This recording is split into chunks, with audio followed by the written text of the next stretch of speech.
வணக்கம். ஜவைஜெட் from ஜவாதுவட்டிப்புதூர். Power writer அப்படிங்கிற YouTube channel மூலமாக உங்களை மீண்டும் சந்திப்பு ரொம்ப மற்ற மகிழ்ச்சி.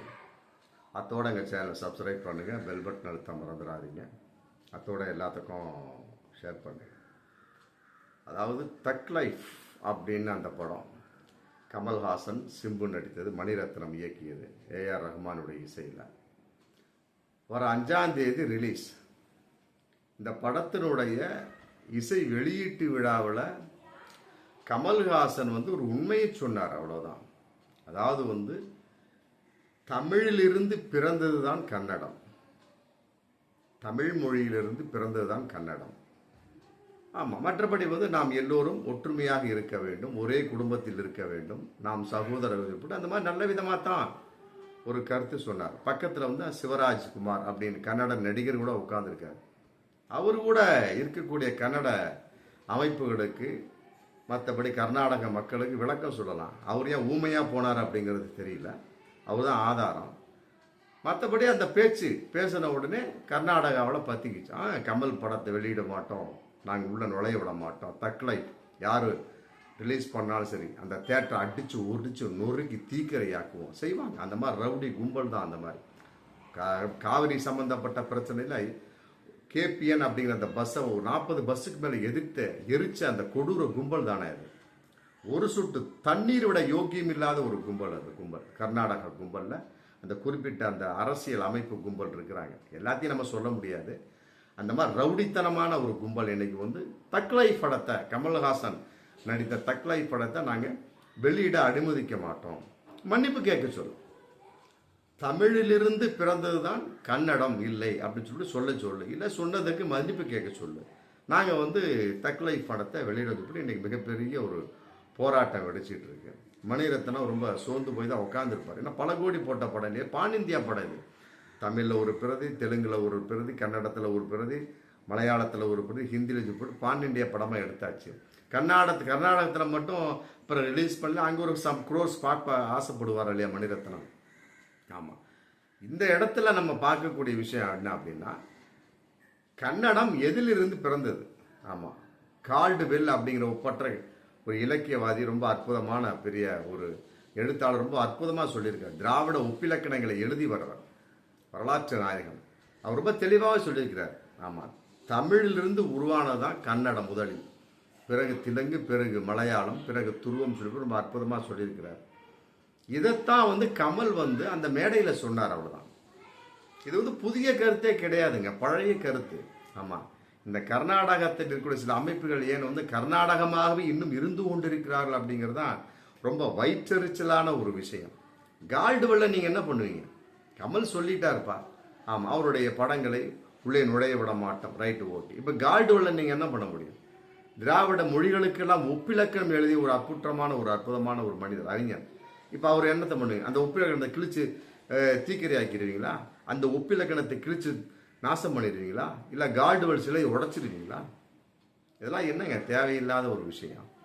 ரொம்ப விளக்கமாக தெளிவாக அவர் சொல்லிடுறார். என்ன சொன்னார்? தமிழிலிருந்து பிறந்தான் கன்னடம். யார் சொன்னா? கமல் சொல்ல கிடையாது, அவர் ஒன்றும் பெரிய வரலாற்று ஆசிரியர் கிடையாது. கால்டுவெல் சொன்னதை அவர் எடுத்து சொன்னார், அவ்வளோதான். இதுக்கு எதுக்கு தேவையில்லாத விஷயம் பாருங்க. டி.கே. சிவகுமார் துணை முதலமைச்சர் கர்நாடகா, அவர் கூட ரொம்ப தெளிவாக சொல்லியிருக்காரு பாருங்க. சீதாராமையா கூட அப்படி சொல்லக்கூடாது. சீதாராமையா கூட அவசரப்பட்டு பேசினாரா, இல்லை பாஜகவோட ஒற்றி பேசினாரா, தன் ஆட்சியை காப்பாற்றிக் கொள்ள வேண்டும் என்ற ஆதங்கத்தில் பேசினாரா அப்படின்னு தெரியல. அவர் கூட அவசரப்பட்டு தான் பேசினார். கமல்ஹாசன் மன்னிப்பு கேட்கணும்னு சொன்னார். இன்னைக்கு டி.கே. சிவகுமார் சொல்லியிருக்காரு பாருங்க. எதுக்கு தேவையில்லாமல் இரு மாநிலத்துக்கு இடையில பிரச்சனை ஏற்படுத்திட்டு இருக்கிறீங்க? ஏன்னா அதெல்லாம் ஒரு பெரிய விஷயமே கிடையாது. மொழி சம்பந்தப்பட்ட விஷயம் பெரிய விஷயமே கிடையாது. என்ன, அவர் தன்னுடைய கருத்து கிடையாது. இப்படி ரொம்ப தெளிவாக அழகாக இரு மாநிலத்துக்கு உள்ளார ஒரு விஷயத்தில் இருக்கு, கூட்டாட்சி தத்துவத்துக்கு எதிரானது. என்ன, 2 பேரும் நல்லா சந்தோஷமாக இருந்துகிட்டு இருக்கோம். எதுக்கு தேவையில்லாமல் நீங்கள் பிரச்சனை படுத்தி போட்டு அந்த குறிப்பிட்ட அந்த மதவாத கும்பல்களுக்கு, ஆமாம், கரெக்டாக தூபம் போட்ட மாதிரி, கரெக்டாக ஒரு அடி அடித்த மாதிரி, ஒரு மிகப்பெரிய ஒரு வார்த்தையில் ஒரு விஷயத்தை விளக்கிய மாதிரி அற்புதமாக சொல்லியிருக்கிறார். ஆமாம், இதுதான் இந்த மாதிரி மனுஷன் பேசக்கூடிய சமயத்தில் கட்டாயமாக எப்படிப்பட்ட ஒரு மோசமான விளைவுகள் கூட தகர்க்கப்பட்டுவிடும்.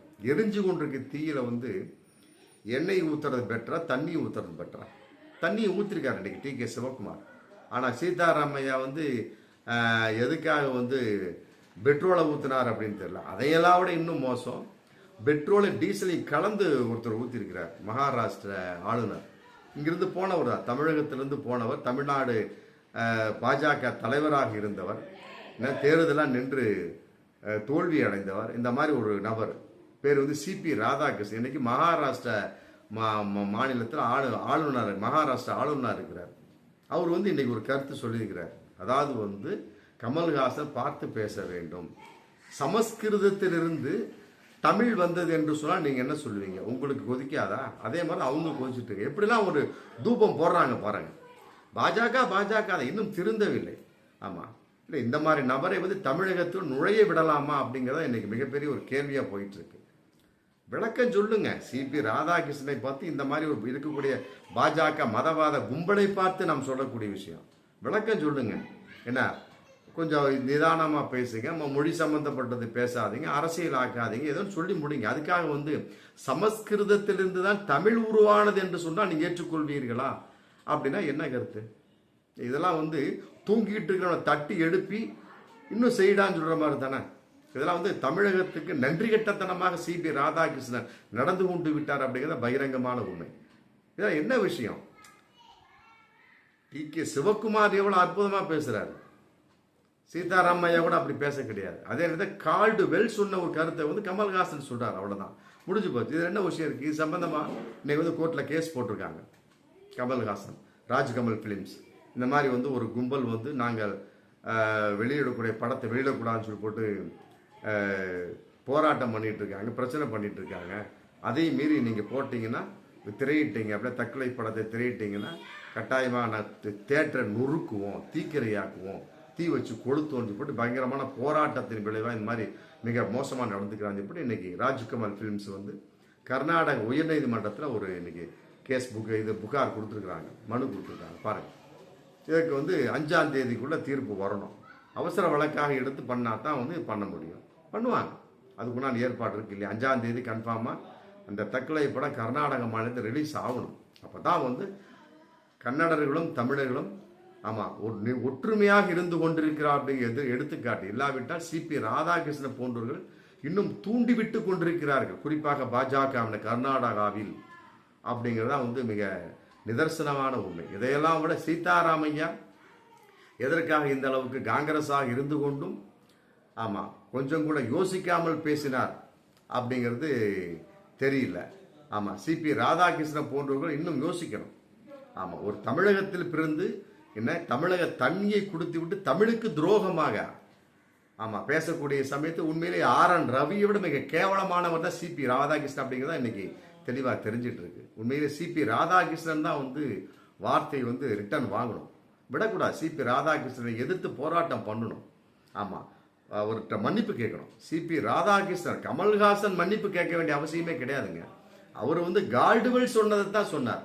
சரி, அதே மாதிரி வந்து சமஸ்கிருதத்திலிருந்து தான் தமிழ் உருவானதை கால்டுவெல் சொல்லியிருக்கிறார். எந்த இடத்துல சொல்லியிருக்கிறார் சொல்லுங்க, காட்டுங்க பார்ப்போம். சிபி ராதாகிருஷ்ணனை பார்த்து நான் கேட்கின்றேன். சிபி ராதாகிருஷ்ணன் கட்டாயமாக மன்னிப்பு கேட்கணும். கமல்ஹாசன் மன்னிப்பு கேட்க வேண்டிய அவசியமே கிடையாது.